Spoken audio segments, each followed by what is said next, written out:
2K থেকে 30K বাজেটে এক ভাই জানতে চেয়েছেন একটা ক্যামেরা সাজেস্ট করার জন্য। ভাই, আপনার টাকাটা নষ্ট করবেন না। ফটোগ্রাফি এক্সপেন্সিভ, আপনাকে এটা মানতে হবে। ক্যামেরাই কিন্তু আপনাকে ভালো ছবি দিবে না। আপনাকে মাথায় রাখতে হবে যে এরপরে আপনাকে লেন্স কিনতে হবে, এরপরে আপনাকে লাইট সেট আপ কিনতে হবে, এবং আপনি যেহেতু প্রোডাক্ট ফটোগ্রাফি করতে চাচ্ছেন তার জন্য অনেক কিছুর প্রয়োজন রয়েছে, অনেক এক্সারসাইজের প্রয়োজন রয়েছে, নাইলে আপনি ভালো ছবি পাবেন না।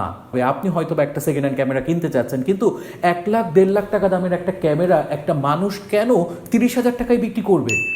তার মানে নিশ্চয়ই সেই ক্যামেরাতে কোনো প্রবলেম আছে, অথবা তিনি ক্যামেরাটা এমনভাবে ব্যবহার করেছেন যে তার শার্পনেস হয়তো বা চলে গিয়েছে, এ কারণে সে 30,000 টাকায় বিক্রি করছে। এই ক্যামেরা কিন্তু আপনাকে সাপোর্ট দেবে না। ফটোগ্রাফি যদি এতই সহজ হতো, প্রত্যেকেই একটা ক্যামেরা কিনে ফটোগ্রাফার হয়ে যেত, কিন্তু ফটোগ্রাফি এত সহজ না।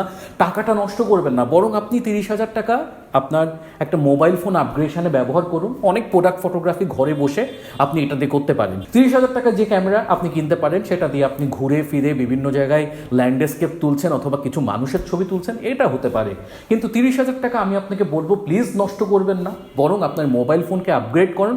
বা ডিএসএলআর যদি কিনতে চান এবং প্রফেশনালি ফটোগ্রাফি এবং প্রোডাক্ট ফটোগ্রাফি যদি করতে চান, আপনাকে মিনিমাম 1-1.5 লাখ টাকা বাজেট করতে হবে।